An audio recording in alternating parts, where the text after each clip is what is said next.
So hello friends, welcome back to another new video. तो finally guys MBA CET की 10th मार्च की first and second slot की जो examination है वो कंप्लीट हो चुकी है। एंड जिन भी स्टूडेंट्स ने आज एग्जामिनेशन दी होगी उनमें से मैक्सिमम जो स्टूडेंट्स है वो थोड़े निराश होंगे एंड मतलब लग रहा होगा कि यार बहुत ही बेकार पेपर गया है। बट कुछ अच्छी चीज़ है वो भी मैं आपको बताऊँगा इस वीडियो में। एंड जैसे 9th मार्च का रिव्यू था एग्जामिनेशन का, मैक्सिमम लोग यही बोल रहे थे कि ईजी टू मॉडरेट लेवल वाले जो क्वेश्चन है वो ज़्यादा आ रहे थे। साथ ही में जो काफ़ी पॉपुलर टॉपिक्स है जैसे सिलॉग्स हो गया, ब्लड रिलेशन हो गया, सीरीज हो गया, जो मतलब इजी लगते हैं लोगों को, साथ ही में वर्बल में भी बड़े बड़े पैराग्राफ्स नहीं थे, तो मतलब सारी चीज़ें अच्छी लग रही थी। एंड पॉजिटिव वे में जो रिव्यूज़ है वो आए थे 9th मार्च के एग्जामिनेशन के। एंड मैंने आपको कल के वीडियो में ये भी बोला था कि हमेशा होता है कि CET पेपर्स में जो सेकेंड डे होता है वहाँ के स्लॉट में से जो पेपर्स है वो थोड़े जो है वो टफ आते हैं as compare to first day. वही आज हमें जो है वो देखने को मिला। पहला जो स्लॉट हुआ मॉर्निंग का 10th मार्च का, वो मतलब मॉडरेट टू टफ लेवल में मैक्सिमम लोग जो है वो उसे स्केल कर रहे हैं। साथ ही में जो सेकंड स्लॉट हुआ वो तो और भी ज़्यादा जो टफ है वो मैक्सिमम लोगों को लगा। जो मेन क्वेश्चन थे, जो मेन टॉपिक्स थे, उसमें से कोई भी क्वेश्चन नहीं पूछे गए या फिर बहुत ही कम क्वेश्चन आए। इसके अलावा जो पजल्स एंड जो थोड़े टफ टॉपिक है उसे और भी टफ बना के जो है वो पूछा गया। कोई तो ये भी बोल रहे थे कि कैट लेवल के, जैट लेवल के जो क्वेश्चन है वो पूछे गए। एंड ऐसे काफ़ी सारे जो रिव्यूज़ है वो आए हैं। तो मैक्सिमम स्टूडेंट्स का यही रिव्यू है कि ओवरऑल जो आज के पेपर्स थे स्लॉट 1 एंड स्लॉट 2 के, वो मॉडरेट टू हार्ड लेवल के जो है वो ज़्यादा थे। एंड जो नंबर ऑफ़ इजी क्वेश्चंस हमें 9th मार्च को देखने को मिले, उतने नंबर ऑफ़ इजी क्वेश्चंस जो है वो हमें आज के स्लॉट्स में, दोनों स्लॉट्स में जो है वो ज़्यादातर जो है वो देखने को नहीं मिले।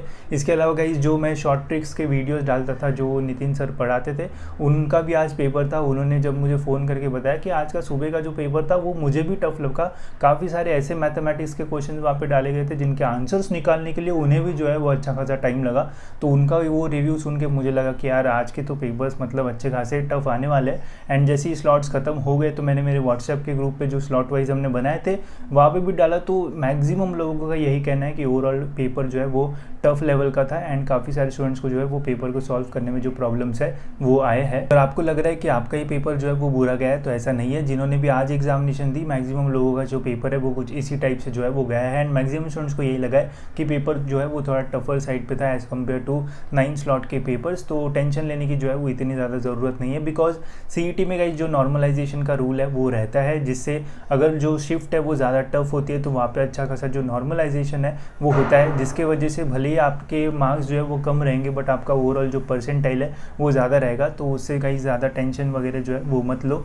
अब नॉर्मलाइजेशन क्या होता है तो उसके ऊपर मैं एकदम डिटेल वीडियो जो है वो बनाऊँगा जिसमें मैं आपको सारी जो चीज़ है वो एक्सप्लेन करूँगा।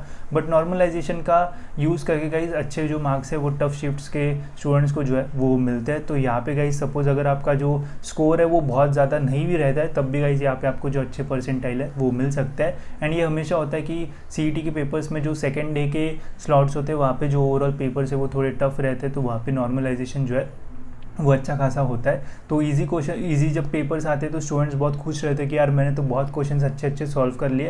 एंड टफ पेपर्स जब आते हैं तो स्टूडेंट्स थोड़े निराश होते हैं कि यार इतने अच्छे सॉल्व नहीं हो पाए क्वेश्चंस। बट जब रिजल्ट लगता है तो तब जो सिनेरियो है थोड़ा उल्टा दिखता है। जिनके पेपर्स अच्छे जाते हैं बहुत उन्हें थोड़े कम परसेंटाइल रहते हैं, जिनके बहुत टफ पेपर रहते हैं उन्हें थोड़े ज़्यादा परसेंटाइल रहते हैं। तो ऐसा भी होता है, तो ज़्यादा टेंशन मत लो एंड एकदम निराश वगैरह मत हो। अभी भी रिजल्ट जो है वो लगना बाकी है एंड रिजल्ट में काफ़ी सारी जो चीज़ है वो भी जो है वो आपके लिए पॉजिटिव हो सकती है। इसके अलावा गाइज CET का और एक रूल है जो कि मुझे नहीं पसंद, जो है गाइज कि ये आंसर की है जो है वो रिलीज़ ही नहीं करते, जिससे पता ही नहीं चलता कि हमें कितने मार्क्स थे एंड उसके ऊपर हमें कितने परसेंटाइल मिले। जैसे जो 12th की एग्जामिनेशन होती है MHT, CET, PCM and PCB group की, तो उनका पूरा आंसर की आता है, पता चलता है कि कितने मार्क्स से कितने परसेंटाइल बने।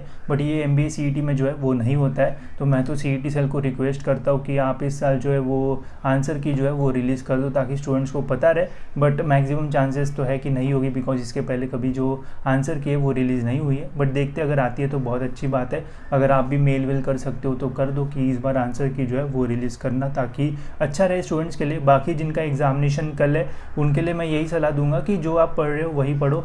ऐसा नहीं कि कोई यूट्यूब चैनल में ये बोल रहा है कि ये टॉपिक पढ़ो तो वो, ऐसा हो सकता है कि जो टॉपिक आ जाए, जो टॉपिक कल है उसमें से कुछ आए नहीं एंड कुछ अलग ही जो है वो एग्जामिनेशन में हमें जो है वो देखने को मिले। एंड CET में ऐसा ही जो है वो मैक्सिमम टाइम्स होता है। तो जो आप पढ़ रहे हो वही ही पढ़ो एंड देखो जैसा पेपर आएगा वैसे जो है वो पेपर जो है वो सॉल्व करके आ जाना। बाकी पेपर में कोई भी जो चीज़ है वो छोड़ के मत आना, भले ही गेस करोगे तब भी वहाँ पे आपको जो मार्क्स है वो मिल सकते हैं, ठीक है। बाकी जितने भी स्टूडेंट्स ने आज पेपर दिया होगा ज़्यादा निराश मत हो, अभी रिजल्ट लगना बाकी है। जब रिजल्ट लगेगा तब देखना कि कितना आपका जो परसेंटाइल है वो मिला, एंड फिर बताना कमेंट्स में कि स्लॉट 1 जो 9th मार्च है उन्हें ज़्यादा परसेंटाइल है या फिर स्लॉट 2 वाले स्टूडेंट्स को जो है वो ज़्यादा परसेंटाइल है, ठीक है। बाकी नॉर्मलाइजेशन के ऊपर एकदम डिटेल वीडियो में बनाने की कोशिश करूँगा ताकि आप सभी स्टूडेंट्स को जो है वो समझ में आ जाए कि क्या होता है एंड कैसे आपको जो परसेंटाइल है वो मिलेंगे, ठीक है। तो फिलहाल इस वीडियो में इतना ही, मिलते गए ऐसे ही इन्फॉर्मेटिव वीडियो में।